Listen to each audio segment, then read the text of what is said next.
What's up, everybody? I'm Jonathan the Baptist, and today we're going to talk about why the left and Big Eva hate the Daily Wire. And I'm not going to narrow it down to, I'm going to expand a little bit, and not just the Daily Wire, but the Daily Wire seems to be kind of a focal point in this hate. So as you probably know, if you clicked on this, there was a apology on Twitter because apparently everything newsworthy happens on Twitter or whatever. Twitter is not real life. Twitter is just Twitter. But anyways, there's this group. We'll go ahead and show you. You've probably seen this, but I'm going to show you anyways. Podcast movement. No idea who that is, but I guess there's some kind of podcast movement. Anyway, so they apologize for Ben Shapiro randomly showing up at one of their events. They make it like this big thing because the left made it a big thing. And so you've probably read this, so I'm not going to bother reading it. But so there was a big thing on Twitter. I saw this, like, I see all these Daily Wire people apologizing for Ben Shapiro's presence behind their scenes and their shows and whatever. And I'm like, what in the world's going on? So Ben Shapiro puts together, or the Daily Wire puts this video together of just like Ben shaking a bunch of hands and like taking pictures with a bunch of fans at this event. So it's a funny watch. Yeah, so one of the questions was like, why does everybody hate Ben Shapiro and the Daily Wire so much? Like, it's not like he's really a physical threat. I mean, he's a small dude, but he's very quick-witted, and he's very intelligent. And I think that's the problem. Or at least that's the problem the left has with him. See, the left seems to make all their arguments based on emotions. And if it's not based on emotion, it's based on falsities. And so when people, the conservatives, and even like some liberals, not even like, I distinguish between leftists and liberals. Even like some liberals who've kind of been like, what are these crazy people doing? Like, use facts and logic. It just totally dismantles the lies and cuts through. And that's the thing, like, truth itself cuts through lies. But it's interesting because, like, a lot of people are more aware with the political sphere, but I, as a Baptist, Jonathan the Baptist is the channel name. I'm also in the another sphere, which is the Baptists in our discussion, and it's interesting because a lot of, like, Big Eva, as we tend to call them. They're the elites that are like the evangelical elites who kind of like basically play the same part as leftists do in the culture. They try to monopolize the authority of like the movement itself, and so they try to dictate how we should all believe and do. And really they just drift left. And so they've really been critical about the Daily Wire. Specifically, one of their journalists or reporters or whatever she is. I'm going to show you. Here's an article. Megan Basham. I don't know if you follow a lot of the Baptist stuff on Twitter, but this lady gets demolished by Christians who just rip her up and down, just attack her all the time. And I'm like, I don't know her as a person. I don't know what she believes, if she's even a Christian. But just because like she writes an article about the Southern Baptists, like I'm not gonna complain. I might criticize like, hey, this person's wrong, but I think I haven't. It's been a while since I've read this article, but I thought it was pretty fair. But in general, like she talks about and points out a lot of the corruption that goes on in the SBC, the Southern Baptist Convention, and so the Daily Wire gets a lot of attack. Not even just her, but just the Daily Wire in general, because Southern Baptists and Big Eva know, the elites know, that a lot of the regular people listen to the Daily Wire and they hear some of the ideas. And now, to be fair, I'm a Baptist, so like I don't agree with when it comes to like church polity and all that kind of stuff with any of the hosts at the Daily Wire. Two of them are Catholic, one of them's Jewish, and it's like I'm a Christian and I'm a Baptist. Like, I'm not going to agree with a lot of or some of what you say, but like when it comes to politics, like I generally agree with a lot of what they say. And I think a lot of Christians in general agree with a lot of what they say, and we can have our disagreements. That's just the nature of life, but the problem is Big Eva or the elites in the Baptist sphere have latched on to a lot of the same talking points that the Marxist leftists are using.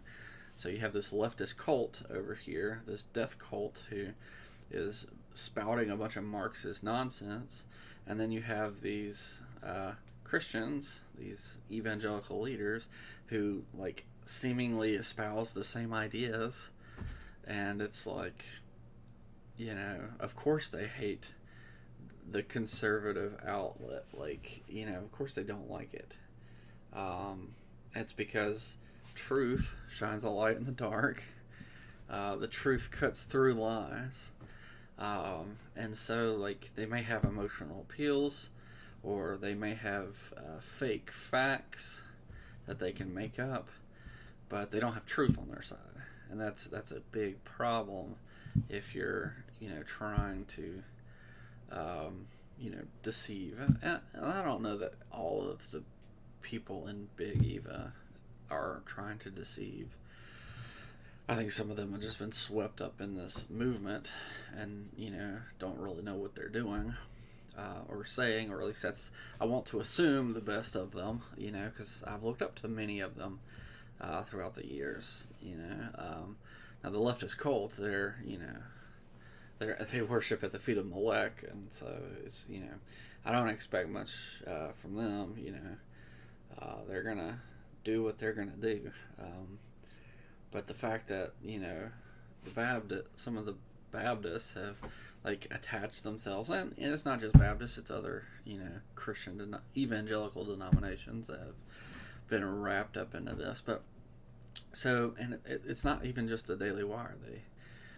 That's why they call guys like me Christian nationalists. So the Big Eva, the evangelical elites, they'll call me a Christian nationalist. The same way a leftist cult member might call me a racist or homophobic or whatever ist or ism that they want to throw. It's the same thing. They've made up their own definition of these words, and they throw it at you, and they try to make that in a way that can demean you and put you down. But here's the thing: like, that doesn't affect the truth. Like, I may be a flawed person, and I am. I may be a sinful person, and I am. But my faults don't affect truth itself. Like, truth is objective, and that's why when you watch the What Is a Woman documentary, and that professor doesn't like truth, the idea of an ultimate truth, that's well, of course not, because if there were an ultimate truth, then he would have to adhere to it. But rather, he's a relativist. He'd rather make up his own worldview and live however he wants to, free from any perceived oppression. And ultimately, that is why people reject the gospel, and people reject God, because they want to live for themselves. They want to live the life that they want to live it. And so they ultimately reject the truth. What does Jesus say? I am the way, the truth, and the life. They reject the truth so that they can live how they want to. And I think one of the problems is it's not freedom. Like, one of the things I like about Michael Knowles, even though, I disagree with his Catholicism, he talks a lot about how binding yourself in sin is not freedom. Like Paul talks about in Romans, we are slaves to sin. It's only through the power of Christ that we are bought and become slaves of Christ. And like this buying is freedom. Freedom from the oppression of guilt and sin and death. But while we're in that, in the thralls of passion and lust, of the lust of the flesh and the lust of the eyes, we can't see past it. And so ultimately, why do people hate the Daily Wire? Why do people hate conservatism? It's because there's truth, and people who are rebellious sinners against God hate the truth. And I'm sure that there's some people who aren't, Christian, who, enjoy talking about politics. And, I say there's a sense in which you're rejecting the truth by rejecting God. But, if we're just strictly talking political, the reason that they hate these things is because there's truth. And people don't like the truth. People don't like to hear the truth, because truth is not easy. Truth is not... is often a much harder way to live. And so liars, people who are deceivers, have a natural aversion to truth itself, and they run away. And so it's not surprising to me that these weak corporations, bow the knee to, the woke mob. That it makes perfect sense. Why wouldn't they? You have the mob at your door, and you think the only thing you can do is, give up to the mob or be killed. But really, you're giving up something more than just your livelihood. There's a bigger cost to giving in to the lies than there is in the suffering that comes with following the truth. So, just a warning, there's going to be a day where we're all going to be tested as to how well we stand up for the truth, whatever that looks like. So be ready, because the lies are going to come a knocking, and they will test whether you are willing to side with truth or side with deceit. And so there you go. There's my 2 cents. Wasn't exactly expecting to get more theological in that, but that's what I think. So let me know what you think about truth, about reality, about the culture war, and how all this fits together. I'm curious to your thoughts. Again, I'm not a big fan of the elitism that is in Big Eva. There's a lot of men that I still respect, even though a lot of the people who agree with me tend to not respect them. I have a tendency to think the best of people, or expect the best of people, until absolutely proven otherwise. And so, especially if I have previous knowledge of the person.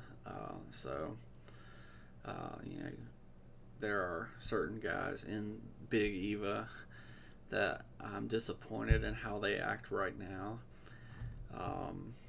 And I'm hoping that this is just a time of stumbling, that they will, come out of by the grace of God. And so, but, that's between them and God.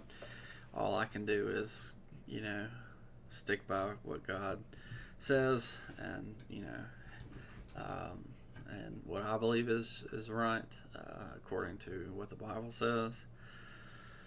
So that's where what does Martin Luther say here? I stand, I can do no other, So hopefully we're not in quite as dire a position as he is, but I kind of expect we are. So we'll see. We'll see. Anyway, it's just some random thoughts that I had there. Let me know what you think.